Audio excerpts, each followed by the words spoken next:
হাজার বছর ধরে আমি পথ হাঁটিতেছি পৃথিবীর পথে। সিংহল সমুদ্র থেকে নিশীথের অন্ধকারে মালয় সাগরে অনেক ঘুরেছি আমি। বিম্বিসার অশোকের ধূসর জগতে সেখানে ছিলাম আমি। আরো দূর অন্ধকারে বিদর্ভ নগরে আমি ক্লান্ত প্রাণ এক, চারিদিকে জীবনের সমুদ্র সফেন।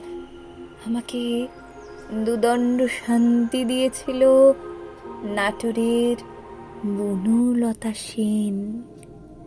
চুল তার কবেকার অন্ধকার বিদিশার নিশা, মুখ তার শ্রাবস্তির কারুকার্য। অতি দূর সমুদ্রের পর হাড় ভেঙে যে নাবিক হারায়েছে দিশা, সবুজ ঘাসের দেশ যখন সে চোখে দেখে দারুচিনি দ্বীপের ভিতর, তেমনি দেখেছি তারে অন্ধকারে। বলেছে সে, এতদিন কোথায় ছিলেন? পাখির নীড়ের মতো চোখ তুলে নাটোরের বনলতা সেন। সমস্ত দিনের শেষে শিশিরের শব্দের মতন সন্ধ্যা আসে।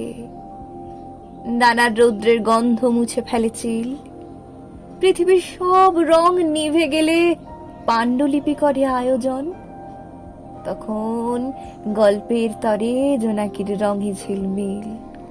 সব পাখি ঘরে আসে, সব নদী ফুরায়, এ জীবনের সব লেনদেন।